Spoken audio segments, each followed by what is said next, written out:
देश के प्रधानमंत्री के रूप में आपका स्वागत करना ये जितना गौरवपूर्ण है उतना ही गौरवपूर्ण इस धरती के बेटे के रूप में आप सबके स्वागत करने का भी मुझे गर्व है।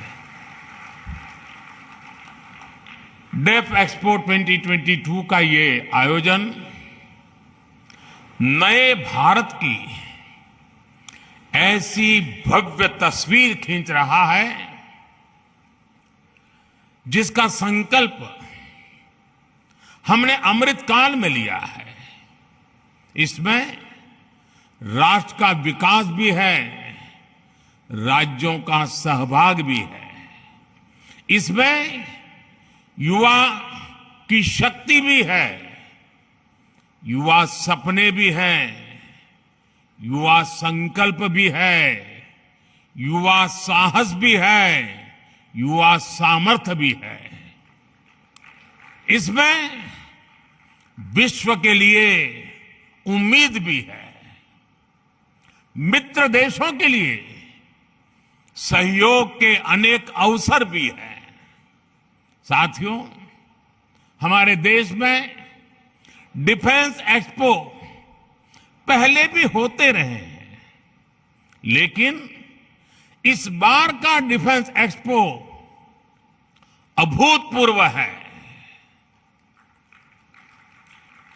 एक नई शुरुआत का प्रतीक है। ये देश का ऐसा पहला डिफेंस एक्सपो है जिसमें केवल भारतीय कंपनियां ही भाग ले रही हैं। केवल मेड इन इंडिया रक्षा उपकरण ही है। पहली बार किसी डिफेंस एक्सपो में भारत की मिट्टी से,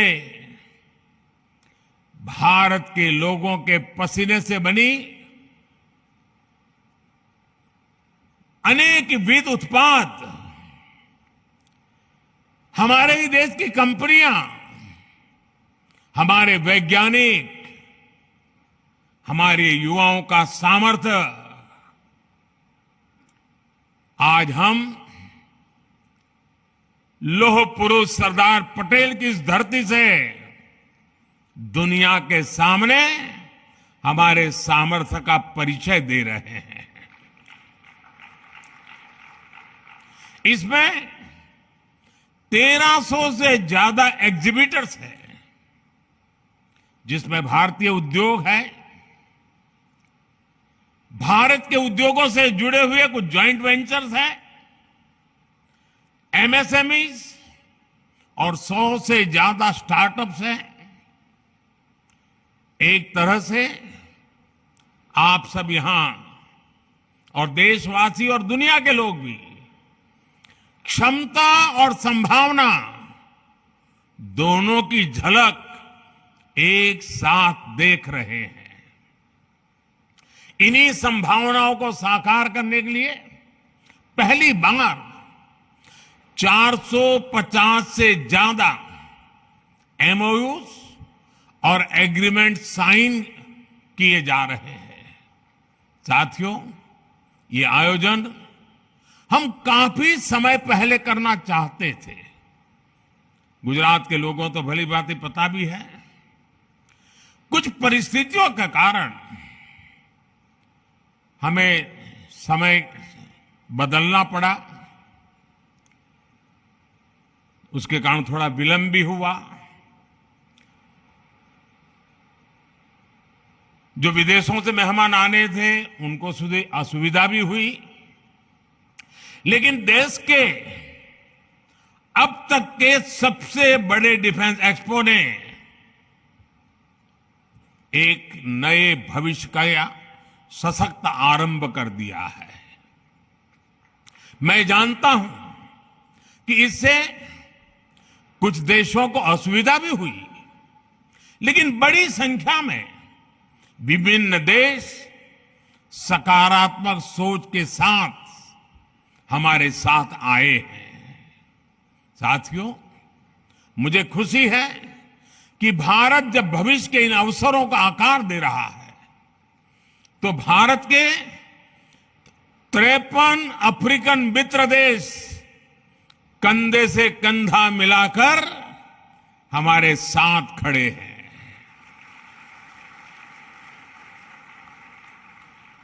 इस अवसर पर दूसरा इंडिया अफ्रीका डिफेंस डायलॉग भी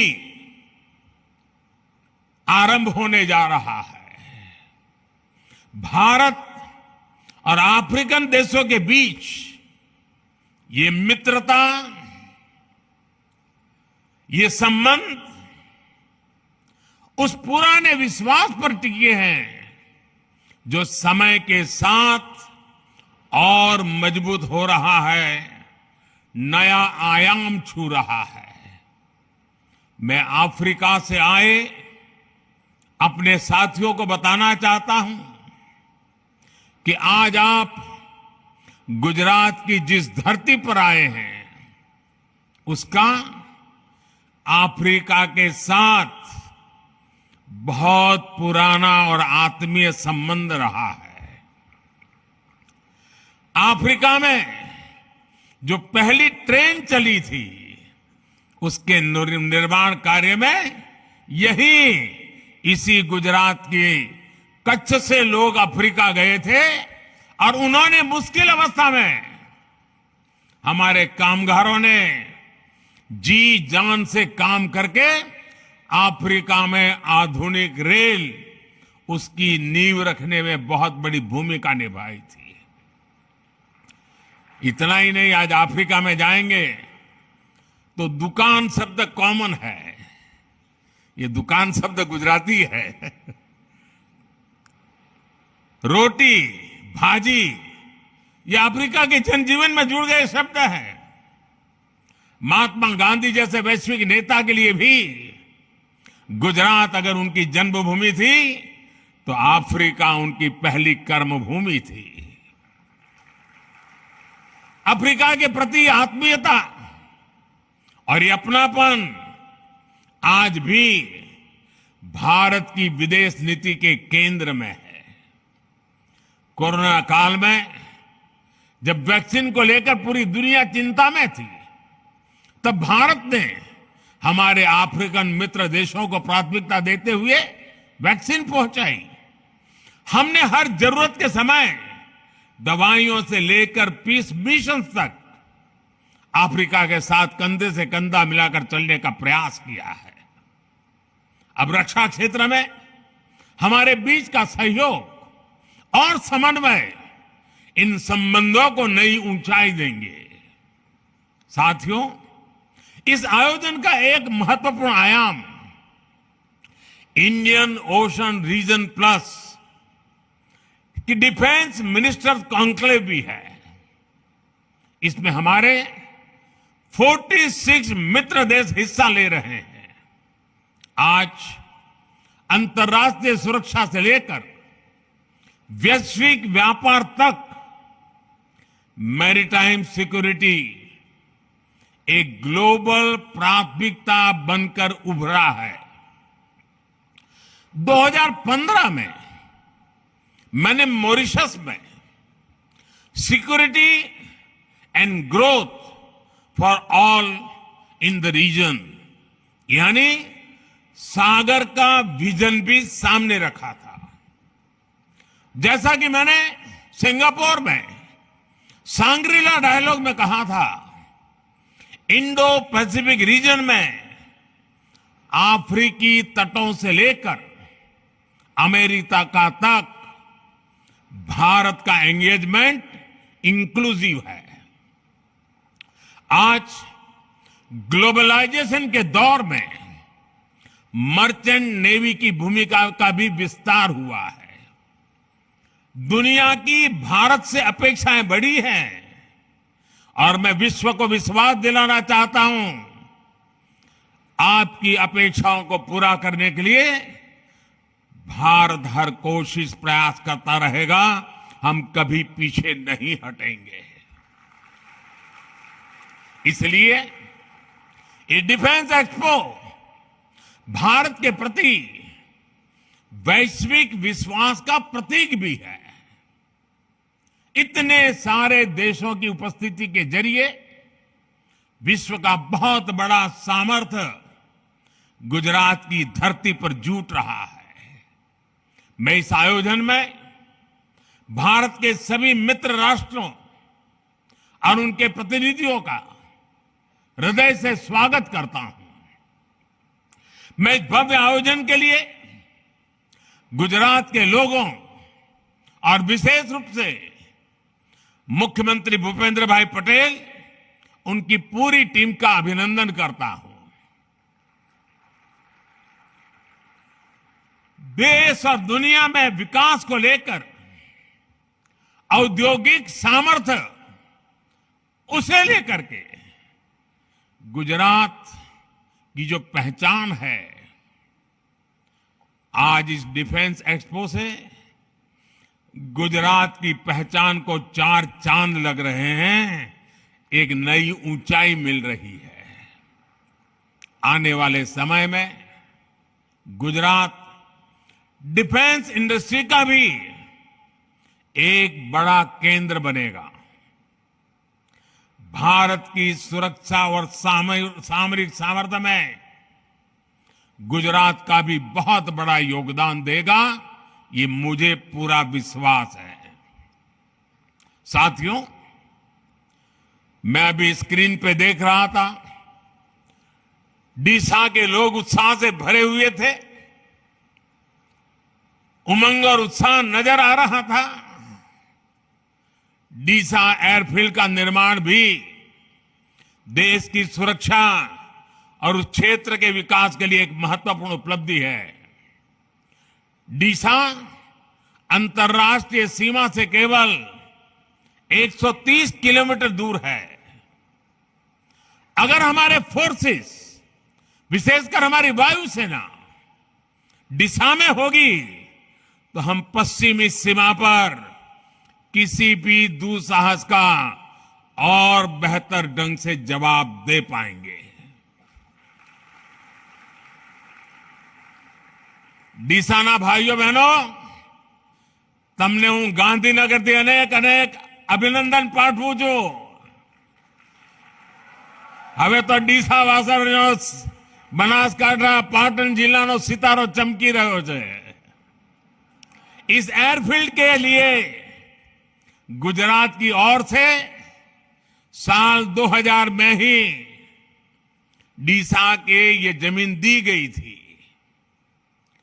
जब यहां मैं मुख्यमंत्री था तो मैं लगातार इसके निर्माण कार्य के लिए प्रयास करता था। तत्कालीन केंद्र सरकार को उस समय जो सरकार थी, उनको बार बार मैं समझा रहा था इसका महत्व क्या है। इतनी सारी जमीन दे दी, लेकिन 14 साल तक कुछ नहीं हुआ और फाइलें भी ऐसी बना दी गई थी, ऐसे सवालिया निशान डाले गए थे कि मुझे वहां पहुंचने के बाद भी सही तरीके से सही चीजों को प्रस्थापित करने में भी टाइम गया। सरकार आने के बाद हमने डीसा में ऑपरेशनल बेस बनाने का फैसला लिया और हमारी सेनाओं की अपेक्षा आज पूरी हो रही है। मेरे डिफेंस के साथी, जो भी चीफ ऑफ डिफेंस स्टाफ बने, हर किसी ने मुझे हमेशा इस बात की याद दिलाई थी और आज चौधरी जी के नेतृत्व में ये बात सिद्ध हो रही है। जितना अभिनंदन डीसा को है, उतना ही अभिनंदन मेरे एयरफोर्स के साथियों को भी है। ये क्षेत्र अब देश की सुरक्षा का एक प्रभावी केंद्र बनेगा। जैसे बनासकांठा और पाटन, उसने अपनी एक पहचान बनाई थी। वो पहचान थी बनासकांठा पाटन गुजरात में सौर शक्ति, सोलर एनर्जी का केंद्र बनकर उभरा है।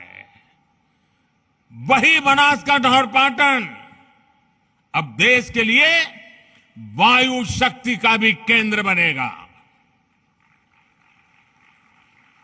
साथियों, किसी भी सशक्त राष्ट्र के लिए भविष्य में सुरक्षा के मायने क्या होंगे, स्पेस टेक्नोलॉजी इसका एक बहुत बड़ा उदाहरण है। मुझे बताया गया है कि तीनों सेनाओं द्वारा इस क्षेत्र में विभिन्न चुनौतियों की समीक्षा की गई है, पहचान की गई है। हमें इनके समाधान के लिए तेजी से काम करना होगा। मिशन डिफेंस स्पेस देश के प्राइवेट सेक्टर को भी अपने सामर्थ्य दिखाने का अवसर देगा। स्पेस में भविष्य की संभावनाओं को देखते हुए भारत को अपनी इस तैयारी को और बढ़ाना होगा। हमारी डिफेंस फोर्सेस को नए इनोवेटिव सॉल्यूशंस खोजने होंगे। स्पेस में भारत की शक्ति सीमित न रहे और इसका लाभ भी केवल भारत के लोगों तक ही सीमित न हो, ये हमारा मिशन भी है, हमारा विजन भी है। स्पेस टेक्नोलॉजी भारत की उदार सोच वाली स्पेस डिप्लोमेसी की नई परिभाषा को गढ़ रही है, नई संभावनाओं को जन्म दे रही है। इसका लाभ कई अफ्रीकन देशों को, कई अन्य छोटे देशों को हो रहा है। ऐसे 60 से ज्यादा विकासशील देश हैं जिनके साथ भारत अपनी स्पेस साइंस को साझा कर रहा है। साउथ एशिया सैटेलाइट इसका एक प्रभावी उदाहरण है। अगले साल तक आसियान के 10 देशों को भी भारत के सैटेलाइट डेटा तक रियल टाइम एक्सेस मिलेगा। यहां तक कि यूरोप और अमेरिका जैसे विकसित देश भी हमारे सैटेलाइट डेटा का उपयोग कर रहे हैं। इस सब के साथ ही ये एक ऐसा क्षेत्र है जिसमें समुद्री व्यापार से जुड़ी अपार संभावनाएं हैं। इसके जरिए हमारे मछुआरों के लिए बेहतर आय और बेहतर सुरक्षा के लिए रियल टाइम सूचनाएं मिल रही हैं। हम जानते हैं कि स्पेस से जुड़ी इन संभावनाओं को अनंत आकाश जैसे सपने देखने वाले मेरे देश के युवा साकार करेंगे, समय सीमा में साकार करेंगे और अधिक गुणवत्ता के साथ साकार करेंगे। भविष्य को गढ़ने वाले युवा स्पेस टेक्नोलॉजी को नई ऊंचाई तक ले जाएंगे। इसलिए ये विषय डिफेंस एक्सपो की एक महत्वपूर्ण प्राथमिकता है।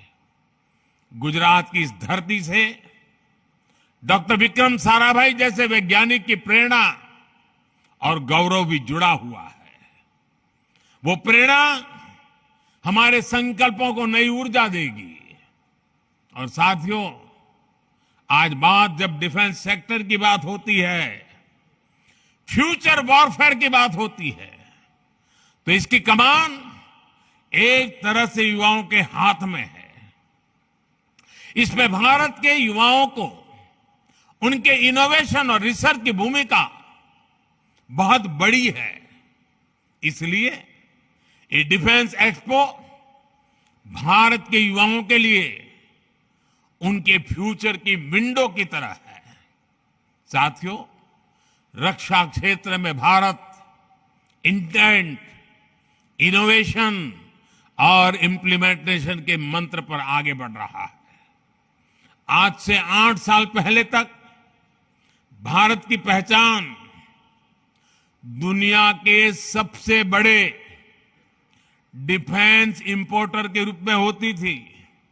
हम दुनिया भर से माल खरीदते थे, लाते थे, पैसे देते रहते थे, लेकिन न्यू इंडिया ने इंटेंट दिखाया, इच्छा शक्ति दिखाई और मेक इन इंडिया आज रक्षा क्षेत्र की सक्सेस स्टोरी बन रहा है।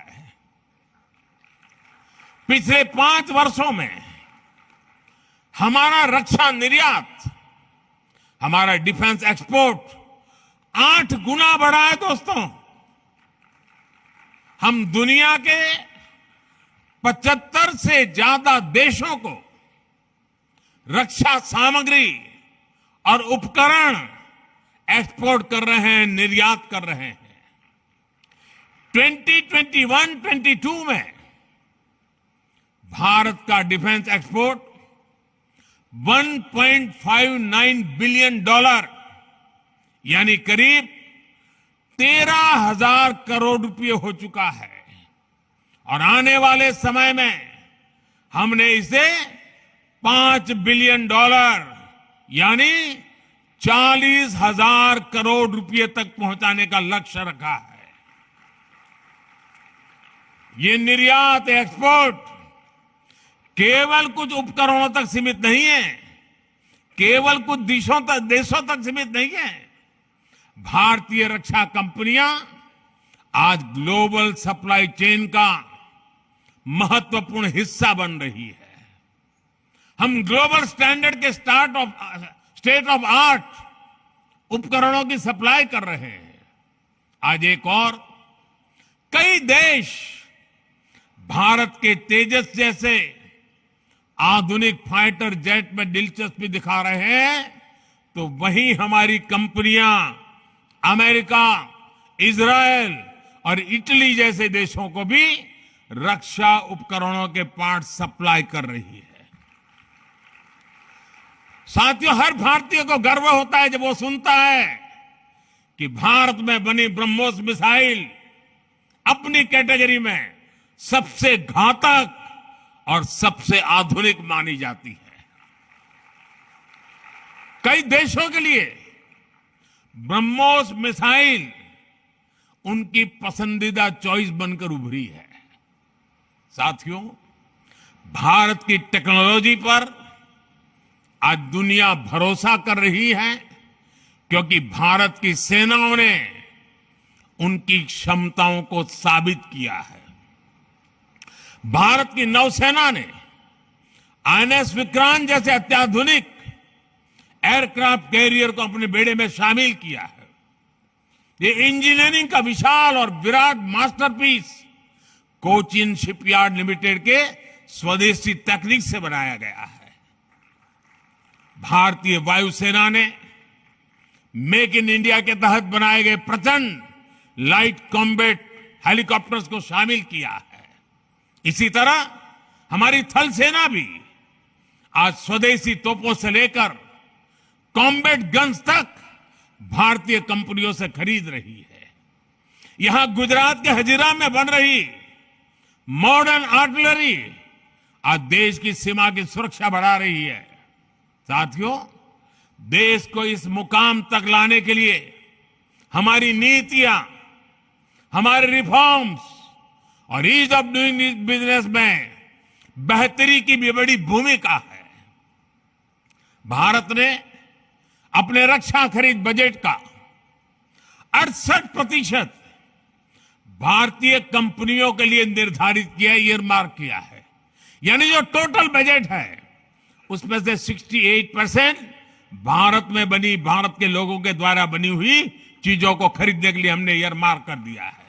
ये बहुत बड़ा निर्णय है और ये निर्णय इसलिए हुआ है कि भारत की सेना को जो प्रगतिशील नेतृत्व मिला है, उस सेना में बैठे हुए लोगों के हौसले के कारण ये निर्णय हो पा रहा है। ये राजनीति इच्छा शक्ति से होने वाले निर्णय नहीं है, ये निर्णय सैन्य की इच्छा शक्ति से होता है। और आज मुझे गर्व है कि मेरे पास ऐसे जवान हैं, मेरे सेना के ऐसे अफसर हैं कि ऐसे महत्वपूर्ण निर्णयों को वो आगे बढ़ा रहे हैं।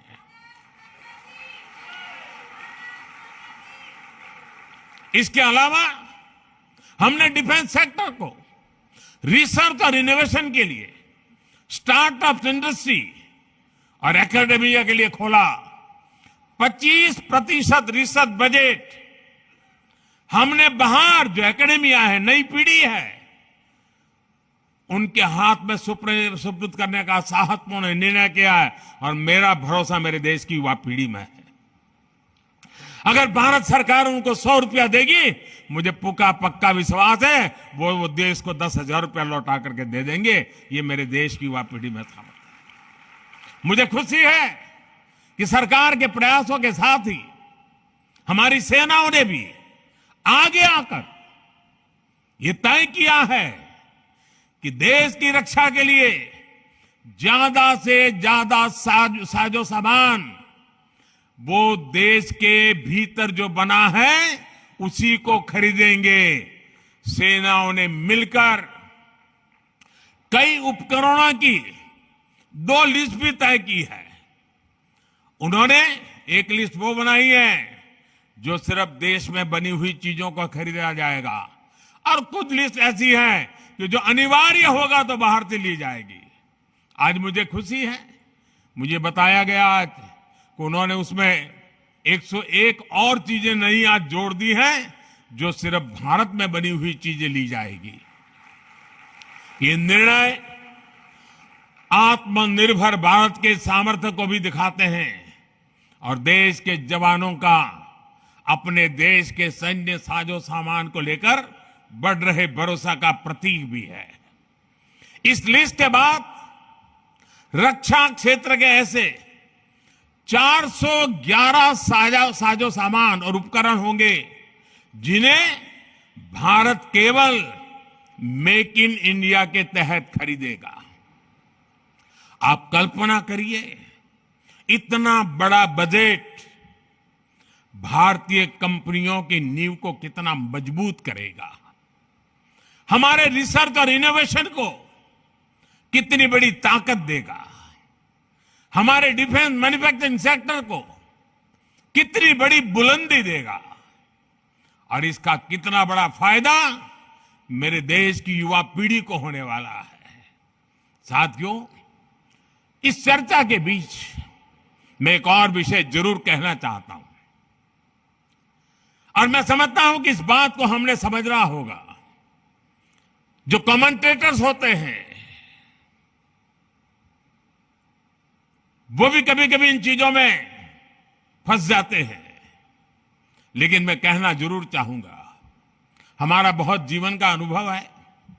जब हम ट्रेन के अंदर प्रवास करते हैं, अगर एक सीट पर 4 लोग बैठे हैं और 5वां आ जाए तो ये चारों मिलकर के 5वें को घुसने नहीं देते हैं, रोक देते हैं। ठीक वैसे ही स्थिति डिफेंस की दुनिया में मैन्युफैक्चरिंग कंपनियों की रही है। दुनिया की डिफेंस सप्लाई के क्षेत्र में कुछ एक कंपनियों की जो मोनोपोली चलती है,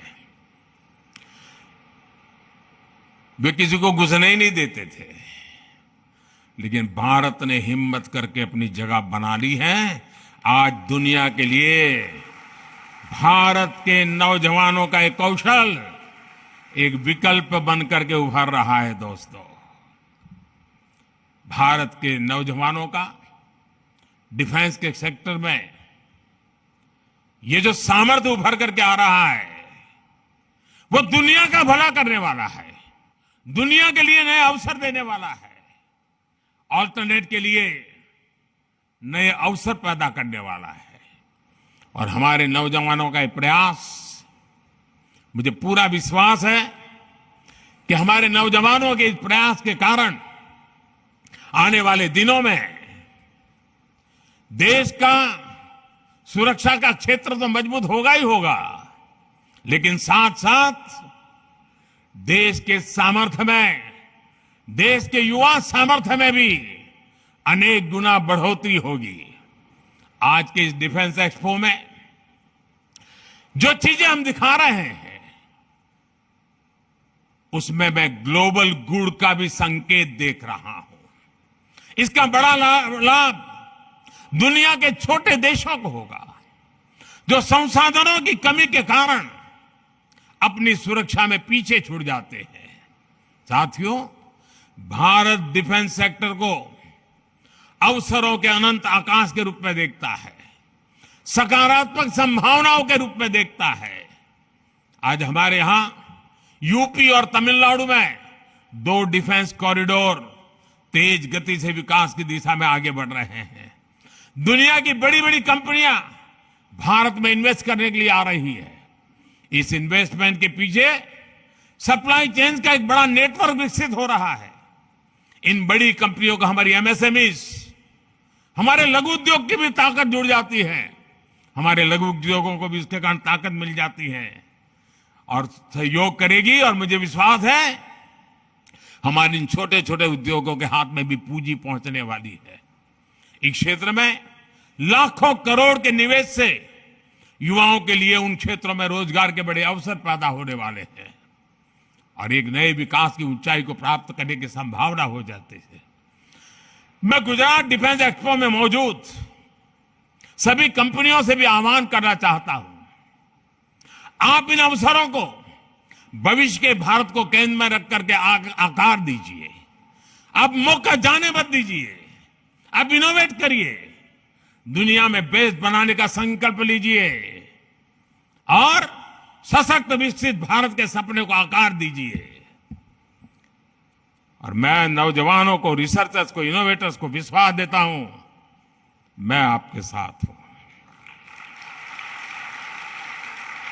आपके उज्जवल भविष्य के लिए मैं मेरी आज आपके लिए खपाने के लिए तैयार हूं।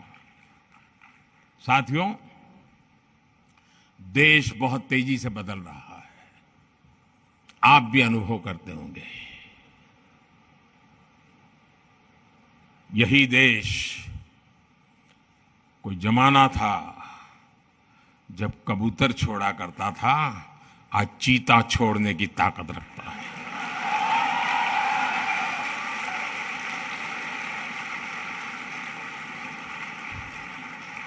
इस सामर्थ्य के साथ घटनाएं छोटी होती हैं, लेकिन संकेत बहुत बड़े होते हैं।